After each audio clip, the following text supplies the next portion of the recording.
Ever find yourself waiting endlessly at a big box pharmacy, feeling like just another number? At Tablet Pharmacy, they provide the personalized service you deserve. They offer free delivery and blister packaging options to make managing your medications easier than ever. Check their competitive prices online at tabletpharmacy.ca. Hello, friends. I am Cindy Thompson, and this is a Resilience Project. This is a space where stories are shared and possibilities are discovered. I invite you to partner with me in cultivating resilience among humans, one conversation at a time. In this episode, I have the privilege of speaking with Kim Wilkinson. Kim is sharing her experience with personal and family mental health challenges, post-traumatic stress disorder, addictions, and traumas. Just prior to the pandemic, Kim lost her 22-year-old son, Tristan, to a drug overdose. Kim would suggest it is through this journey that she found healing, recovery, and transformation.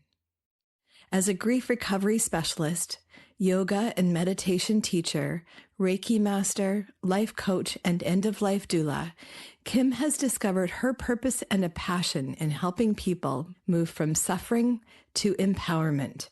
Kim's approach with her clients is one of compassion, non-judgment, and patience. She has learned firsthand how specific tools and techniques can bring healing and recovery, as well as abundance and success in all areas of life.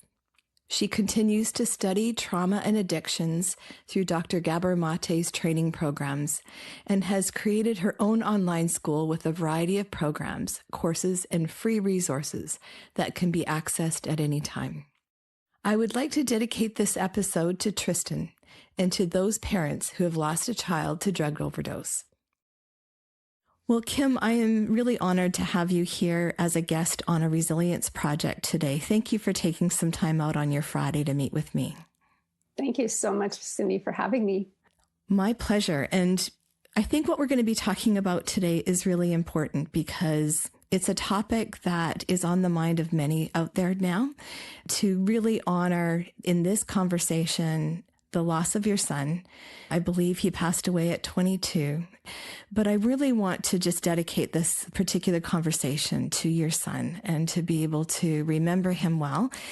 Tell us a little bit about your journey through that and what you've learned about yourself.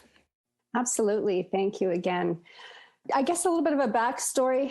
We're very much like a lot of families where there's divorce, there's remarriage and blended families. I think that's very common nowadays. And, children, it's tough growing up in this world. And now we add COVID to the mix. And, there's a lot of grief. There's a lot of trauma that we're experiencing. And that was definitely the case with my son, just growing up and moving through all these different family dynamics and life challenges. He really did struggle with some anxiety, some depression that eventually led to some addiction and really struggled with that. And, interesting dynamic too, for me as a mother, I guess, the challenge is trying to support him and being in a situation too where his father and we hadn't been together since he was 6, very different parenting styles. So that creates a little bit of a conflict. And then being married, my now husband, a police officer who, we didn't raise our children together. We came together when our children were in their high school years. Mm-hmm. So very interesting, a lot of different dynamics and things to navigate through that whole journey. And it was about a 4-year journey, roller coaster ride of just different struggles. And as you mentioned, we did lose him to overdose November 2019.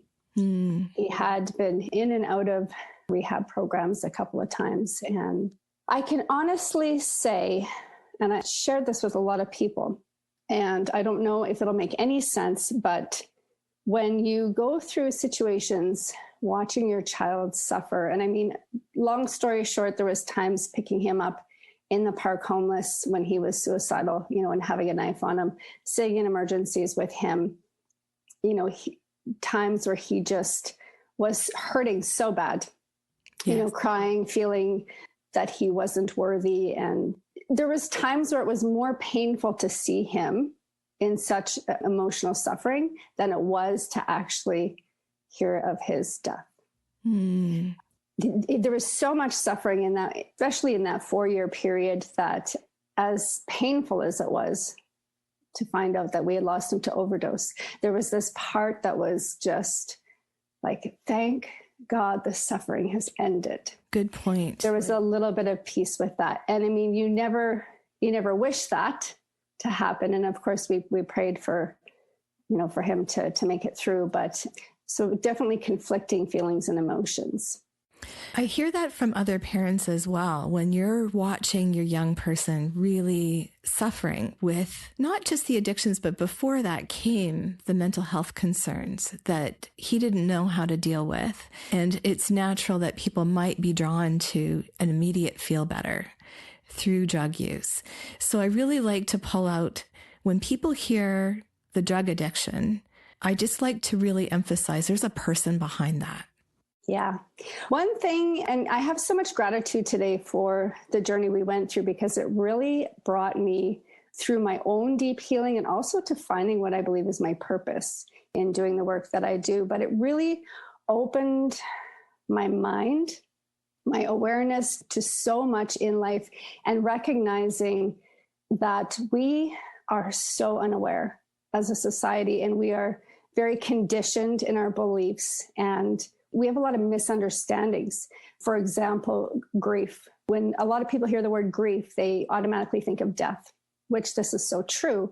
But there are so many other things that can cause grief. Grief is any kind of loss, and it can also be what we experience during a change in familiar patterns or behaviors. So that could be, of course, loss of a loved one, but loss of a pet, loss of job, loss of your home to fire or flood.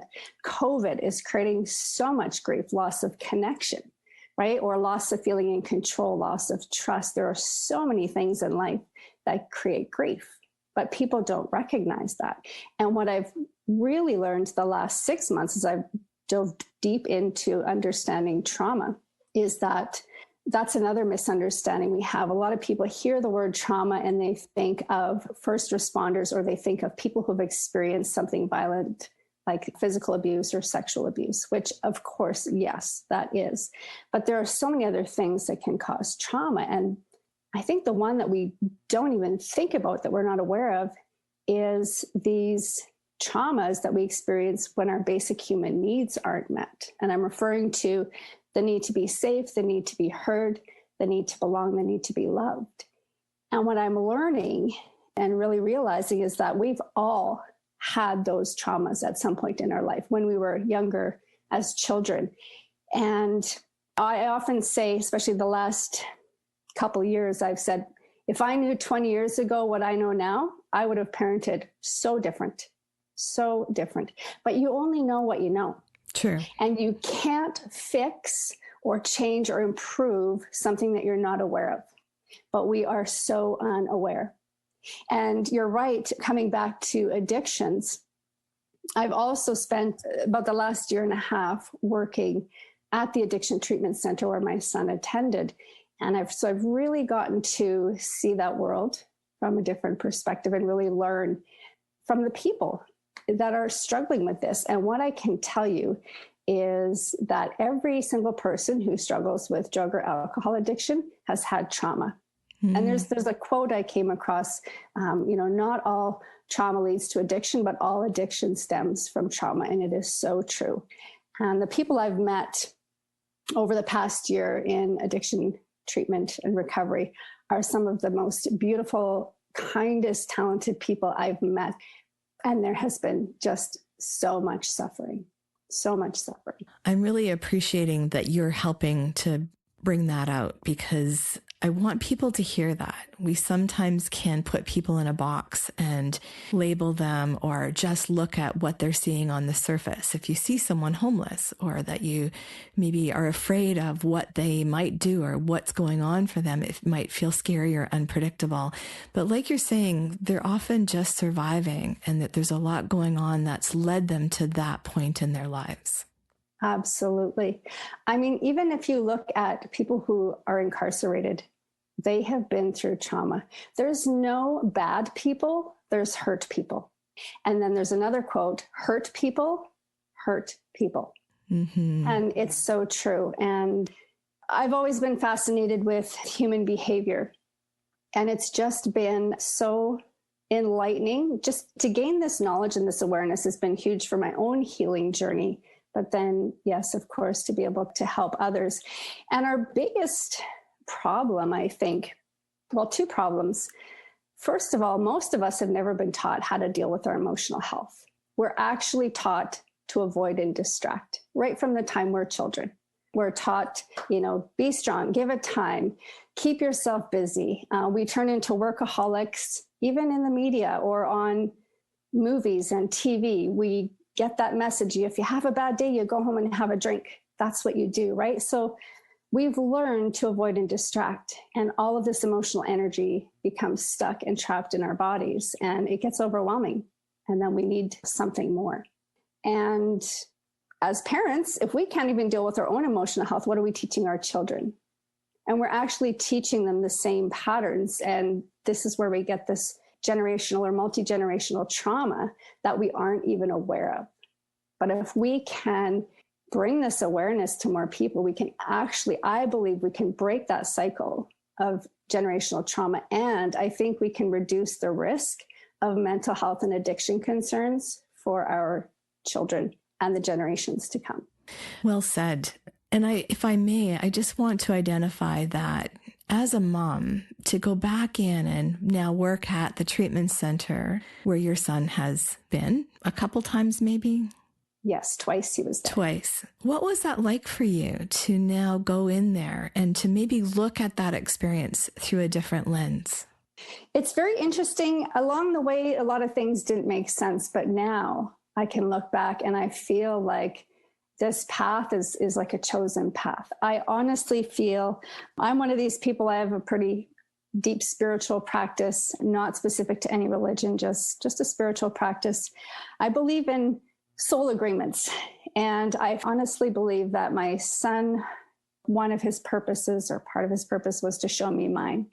And, along with being a grief and trauma specialist, I also teach yoga and meditation and do a lot of energy healing and that sort of thing. And when I think back from the time my son went from a crib to a bed, how he would wake me up in the morning would be to come in my room and he would just, with his index finger, tap me on my third eye, which at the time I didn't know what a third eye was, but it was like he was waking me up consciously from the time he was born. But coming back to answer your question, he was at a treatment center. We were so fortunate to get him in there. I remember taking him there his first time, visiting him there. And ironically, the last time I saw him in person was at that treatment center. And it was when he had gone back the second time. And I went to visit him and we had a coffee and chatted and visited. And then I hugged him and kissed him goodbye and went home. And shortly after that, he graduated from his program. And when he graduated, he went straight to Kelowna with his girlfriend. So we spoke a lot after that, but that was the last time and the last place I actually saw him in person and hugged him. Mm. And when he was there, he found himself again during that program. I could always see him, his true self under all those layers. So out of that 4-year struggle, that was a place where he felt the most safe, where he belonged, where healing was happening. So it was a really good place. So part of me wanted to give back. And I also just felt a connection there. And he passed away November 14th, 2019. And I started there January 16th, 2020. So not long after. Wow. It was very healing for me. It was a little emotional at times, but it also helped me to feel close to him. Yeah. I wonder if you got to know him in a new way just by, even after his passing, by going and being part of that process to learn about addictions even more. I wonder what you maybe felt in getting to know him differently that way. Absolutely. Like I said, I think it was all part of our chosen path, right? And I was meant to go there for a few reasons. How I first came there after his passing was they invited me to come and do ceremony with them, which was beautiful. And then I really enjoyed that, going to a sweat ceremony. And then shortly after found myself working there. But it just brought back a lot of memories of visiting him there. And through getting to know other clients there, it was just interesting. I met roommates, people that were there with him when he was there previously that have come back again. I got to know him, some of the staff knew him. So it just created a really nice connection. Even though we're still connected to our loved ones when they pass, we lose a lot of that. So that really helped to bring back that connection, or to help to recreate a new connection, because I do just have a new and different relationship with him now. Because that was fairly short order that you were there working at the same facility at a time where I was imagining, gosh, I'm not sure if I'd have it in me to help others. But it sounds like it brought a lot of healing as you got to talk with even more people you might not have otherwise spoken with, just about what they saw in him and what they learned about him. Absolutely. And I think for me, what was really helpful for me is that I always would call it doing the work.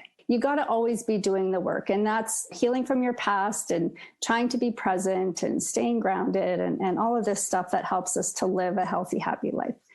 So I had been doing the work. So my healing journey, I think, started when his addiction came to the surface. So I had already started my healing journey a few years before he passed away.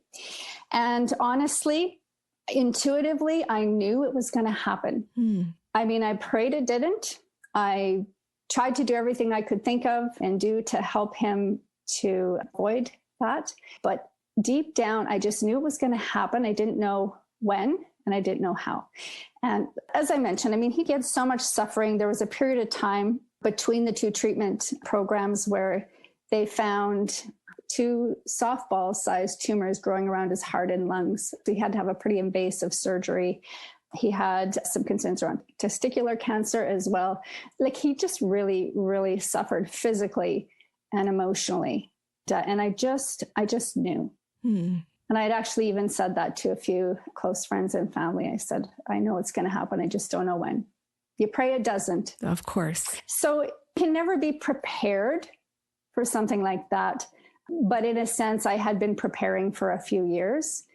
And being able to learn, I mean, I learned so much more after he passed, but I was starting to learn and understand a lot more during his struggles, which helped me, I think, to support in the best way possible. I didn't recognize at the time the different traumas from childhood. I didn't recognize the basic human needs, although he was the one that really helped me to understand the need to be heard. I was that person he would call all the time if he was upset and crying. But one thing that I think also really helped me is, even though I didn't agree with him and I would get frustrated sometimes with his choices, I always made sure that I told him I loved him, that I was proud of him, that I believed in him. And, when he did pass away, at least I know I said all those things and I didn't have any regrets of getting mad or yelling at him or anything like that. I think that's important. I wonder if, knowing that you were preparing yourself, always kind of holding your breath, perhaps, that one day that phone call is going to come. And I've heard that from other parents who maybe walked a similar journey as to yourself. When your young person is struggling with addictions, you're always preparing yourself, like you said. I wonder if that made you just really appreciate those moments much more and not take any moments for granted when you saw him alive or even well in the treatment center, not knowing what tomorrow was going to bring. There was definitely times, nights going to bed thinking, I hope he's sleeping somewhere under a roof tonight. I hope he's got some food. And I think it did bring appreciation. Again, there's mix of emotions. I mean, you do get so frustrated, especially when you see your loved one suffering. And I mean, now I have a much more deeper understanding. You don't know what someone's going through. Even if you've been through a similar experience, everybody has a different experience. So you can't say what someone feels like, because you don't. But it's so hard to watch someone you love suffer and to know that these are the things that can help. And I mean, now I can understand why he couldn't do those things. But at the time when you don't understand, it's easy to just say, well, just quit. It's not that easy. And what I really realized is the biggest thing is dealing with that root cause, the trauma. And that's why there's so much relapse. And that's the other thing society does, I think we don't do very well, is deal with the root cause. We treat the symptoms. Mental health is huge and growing, and people have anxiety and they have depression. There's something that has created that. But we tend to go to the doctor and, we just get told, okay, you have anxiety, take this medication. You have depression, take that medication. And basically, it's like, that's all you can do. And I'm not saying we shouldn't take medication. We do at times need medication, but let's figure out why the anxiety and why the depression, or why the extreme anger, why the isolation or the dissociation. There's a reason for it, and treat that. And what I've noticed with my own self and just with my own clients that I've worked with, that when we do that, it's life-changing. It's completely life-changing. But if we just kind of keep treating the surface and not really get to the root, we're not going to get that freedom. Right. We're going to stay stuck in that suffering. Otherwise, you're just putting a Band-Aid on it for today. Absolutely. It's a temporary fix. Exactly. What would you want other parents to know? I know there's a lot of parents out there right now who are worried about their young person, not knowing what's around the corner, holding their breath. What would you want them to know that maybe could be some encouragement? It's funny you ask that, because I'm in the process right now of creating a whole online program for this. Like I mentioned earlier, if I'd known 20 years ago what I know now, I would have parented differently. Maybe my kids wouldn't have struggled with anxiety, depression. Maybe my son would still be alive. I can't change my past, but I can help other parents create a better future for their kid, right? And hopefully reduce some stress for parents and children. So yeah, this is the project I'm working on right now, is putting together a program that talks about everything from understanding trauma in the womb, how stress for a pregnant mom can affect the baby, and the importance of these first 3 years of life, especially around brain development and how important those basic needs are in that brain development, and understanding generational trauma and learning how you can break that cycle, understanding grief, and how to teach our kids how to connect with their emotions and how to properly manage their emotional experiences, and teach them resiliency.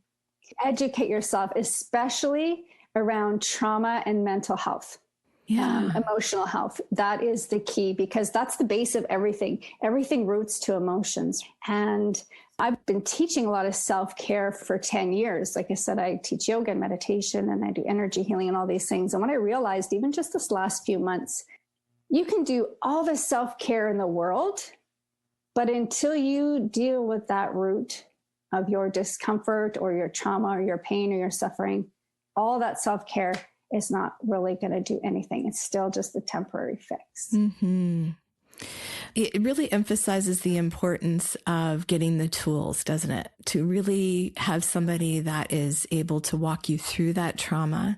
And I want to be careful, because I think as parents, we are all doing the best that we can with what we have. And just as a counselor as well, I know that often I get to hear from young people what they may not tell their parents. And I know that my kids might need to tell somebody else what they need to work through, not me. And as parents, we're sometimes just too close to it. So I want to be careful that this is not a guilt thing for parents. I don't want anybody to get that message from this conversation. But like you're saying, to be learning, to be finding out how else could I be approaching this, whether it's communication or just sitting and letting them talk and share whatever is on their minds, creating space for that, even if we don't agree, but to allow that ability to grow and have a voice. That in itself is a gift that you can give your kids. Absolutely. Yeah, I agree 100%. There's no bad parents.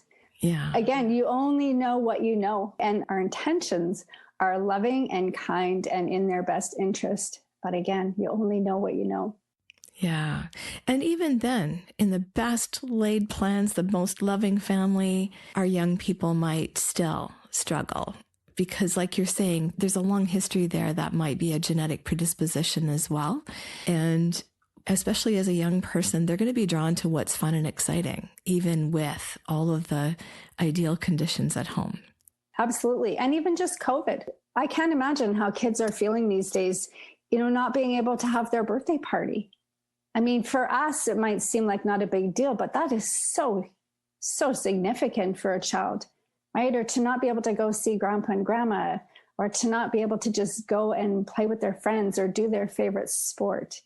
Huge amount of grief, huge amount of grief. Mm-hmm. That makes me think also about you were navigating your grief during last year in the pandemic. What helped you get through this?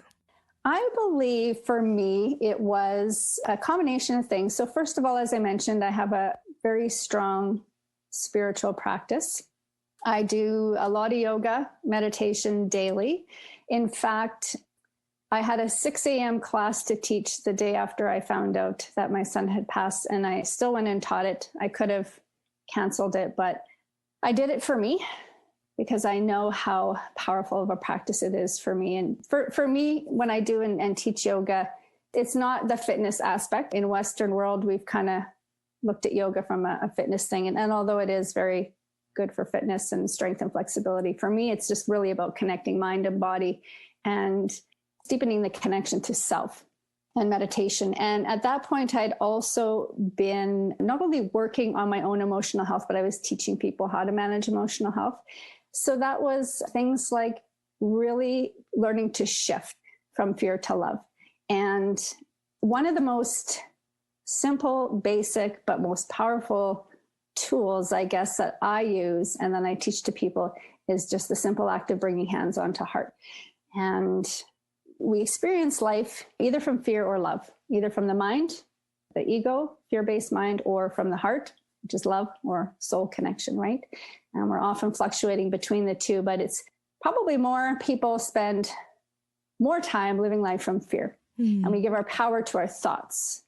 And either our thoughts control us or we control our thoughts. So that's one practice of shifting, right? Noticing where are my thoughts. If I'm constantly thinking about the past and reliving my experiences, all I'm doing is recreating more trauma within my body. So I would pay attention to that. This is doing the work. So doing yoga, doing meditation, noticing my thoughts and shifting to more present. And just the hands on the heart is so powerful to bring the energy from the fear mind into the heart, to bring calmness into the body, to be able to think more clearly. I realized how powerful this was several years ago when I was having a conversation with my now husband. And of course, that roller coaster of 4 years was definitely challenging for our marriage as well. So there's a lot of navigating of chaos within our family, but we were having a conversation that really could have gone really badly for our marriage. And I was having the conversation with my hand on my heart. And I still felt the anxiety and I felt the fear within me, but I felt in control. And I was actually speaking more calmly. Usually if you give the power to the fear-based mind, we're reacting and we're yelling and we're crying and it's not very good. But he stopped me halfway through the conversation and he said, "You're not responding to this normally."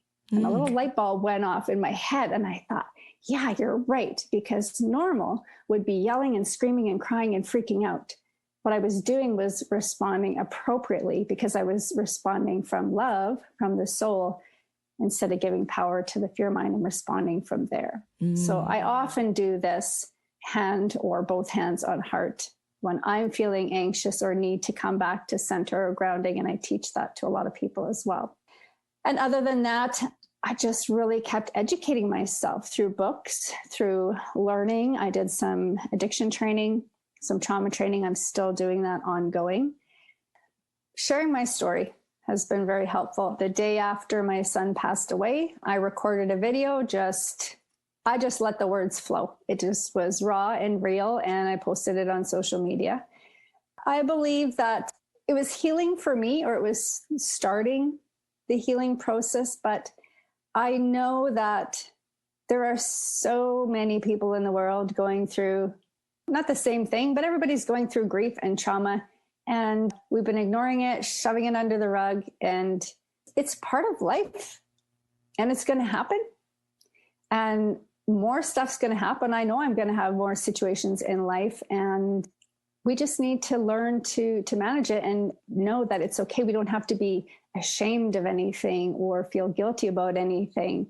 So talking about it, it's that process of bringing stuff to the surface so that we can feel it and manage it and work through it and learn from it. And then by sharing, I hope that others can be inspired to do the same. What comes to mind is giving it air. Instead of going underground with your grief and trying to be strong for everybody else, or hibernating away and withdrawing, you put it right out there. And in that, I wonder how many people really then could see, how are you doing? Because people might ask, how are you? And you are letting them know how you're doing right now. Yeah, it's interesting. And what I find, there are the people that ask and they want to know. But again, because so many people in society have been taught avoid and distract, people don't know how to deal with this. So the opposite happens. They just totally pull away from you and stop communicating. Yeah. And I mean, there's no need for that, but it's because people don't know what to do. They don't know what to say. They don't know how to respond. Right. So there's that part as well. So perhaps we could coach people a little bit on asking the question and being okay with whatever the answer is, and to be willing to hold space for that person, because asking the question is important and genuinely wanting to know, and then being okay with those big emotions, the feelings that are very honest and raw and vulnerable. You don't have to fix it in that moment. Nobody could fix it for you. Nobody could make it better, but just holding space is sometimes just what you need. Absolutely. And I think if there's anything I could say to anybody listening who is wondering, well, what do I say to someone who has lost a loved one? I would say it's okay to talk about their loved one. When we lose loved ones, we still want to keep them alive in our memory. You know, they're gone, but they're not forgotten. And I think sometimes people think if they bring up a memory or they ask something about our loved one who's passed away, that it's going to create sadness in us. But I think most people would agree. It creates the opposite. It brings some excitement. It's like, oh, you remember, right? We want to talk about our loved one. They're still a part of our life, just in a different way. So if you are wondering what to say to someone or feeling awkward, I want to say, don't feel awkward. Don't pull away. Ask them about their loved one, or just share a good memory. That's a good point. So share a memory that they might recall as well, and say what they're remembering about that person.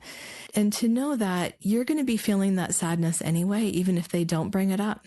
So it's not like they're creating the sadness for you. It is just honoring that it's real and it's happening. It's an ongoing process. And as I'm sure your journey, it will be ongoing in the days to come and the years to come, because you never forget and you never really feel that whole. Absolutely. Yeah.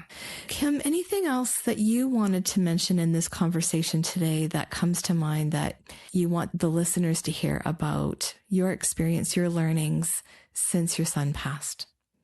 I guess the only thing I want to add is just for people to maybe step back more into compassion, right? I think when we look around the world, not everywhere, but there's a lot of anger, there's a lot of hatred, there's a lot of racism, there's a lot of judgment. And if we can step back and realize and remember that everybody has got trauma, and we don't know what someone's been through, so we really have no right to judge. And the only way to help someone who is struggling and suffering, who we are probably judging, is to treat them with kindness and love. That's the stuff that's going to start to bring them into hope and desire to heal. Yeah. So it could be any one of us that could make a difference in somebody's life, in not feeling so isolated, so alone in this world. Absolutely. And it doesn't discriminate. Trauma and addiction does not discriminate. That's one thing I've learned over the past year and a half, meeting people and working with clients who have struggled with addictions and trauma. I have met people of all ages, of all genders, of all ethnicities, religions, all career streams. I've even worked and met with mental health workers who struggle with trauma and addiction.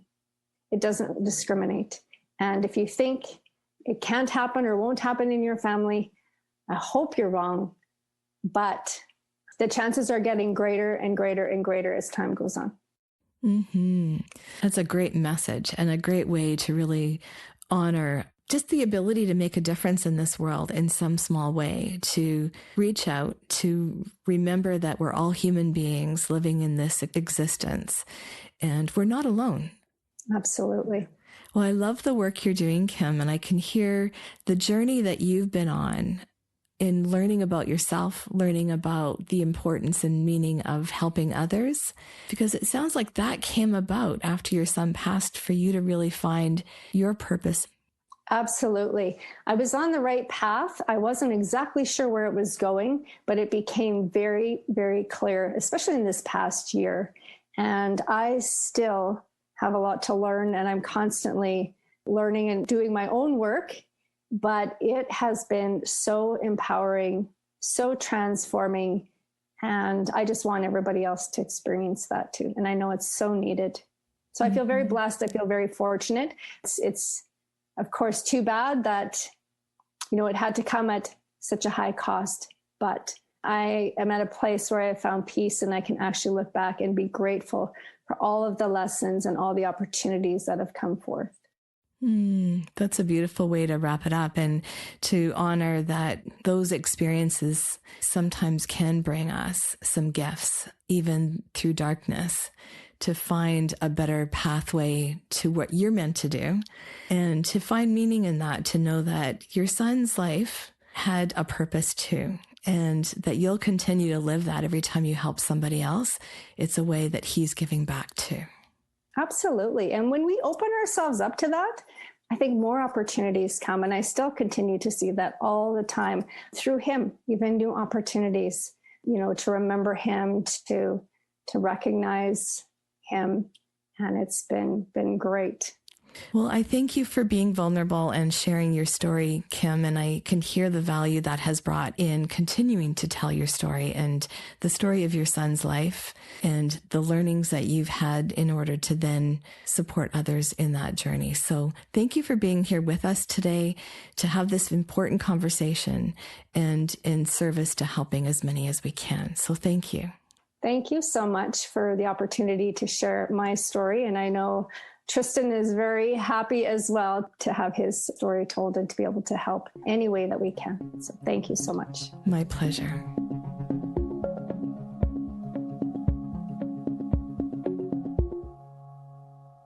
When I think of resilience, I can only imagine one of life's greatest challenges would be to grieve the loss of a child, young or old. From the moment they are born, you are holding their hand to cross the street, helping with homework, or navigating that first teenage crush. Losing Tristan in this way has led Kim on a journey to understand herself and her son better, even after his passing. I appreciate the perspective that Tristan's purpose in this life was to help Kim find her purpose. Working at the treatment center and in the field of grief, trauma, and addictions, Kim has been on a journey to healing in this experience, but has also found meaning. Relying on familiar practices, Kim sounds like she has found pieces of her resilience in her meditation, yoga, and her ongoing commitment to learning. Acknowledging we can't go back and we can't change the past, Kim reminds us that we can gain insight into and build on skills to heal traumas that are impacting us today. There has been far too many lives lost to drug overdoses, particularly during the pandemic. I just want to send out a big hug to each one of you who has experienced loss over the last year and want you to know that we are thinking of you. I also want to thank Kim again for helping us learn through her experiences. By listening to this episode, you are also providing a place for Kim to be heard and for Tristan's life to be remembered. I invite you to follow us on Facebook and Instagram, as we will also be posting a short rap that Tristan made spontaneously for Kim on a road trip not long before he passed, and it's called mom.com. Drawing on this conversation with Kim, here are a few reflections to consider the next time you are in conversation with someone struggling with addictions. I invite you to treat people with kindness and love because, as Kim said, you never really know when you are providing an opportunity for hope and a desire to heal. To listen. Be open to truly listen to what is said, but also listen for what is left unsaid. And when you ask someone how they are doing, hold space for a really honest answer. And last, please remember that there are no bad people, just hurt people. Thank you for listening to this episode of A Resilience Project. We would not be doing this podcast without you. If you or someone you know has an inspirational story or is helping to build resilience in their community, please email me at cindy@aresilienceproject.com. In fact, email me either way. I would love to hear from you. My hope is to feature an episode periodically on your letters of resilience. I'm very interested in hearing your story of how you have tackled hard things and what worked for you. With your permission, I hope to share some of these stories along the way with our listeners. Also, check out my website, aresilienceproject.com, to learn more about our amazing guests. Your presence here is important because together we are cultivating a village of resilient individuals. You are creating a space for their stories to be shared and a sacred space for learning to occur. I also have a favor. I would love for you to go to your preferred podcast platform, rate and review the podcast so that we will know how we're doing. I also would like to express my gratitude to the amazing team of volunteers that have jumped on board to support this project. You will find each of those beautiful people on my website on the team page. As you go about this week, I invite you to think about one way that you can continue to grow your resilient muscle. What is one thing you can start with today? See you next week.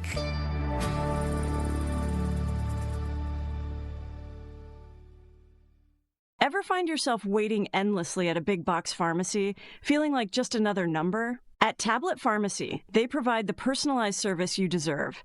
They offer free delivery and blister packaging options to make managing your medications easier than ever. Check their competitive prices online at ThePulseCommunity.ca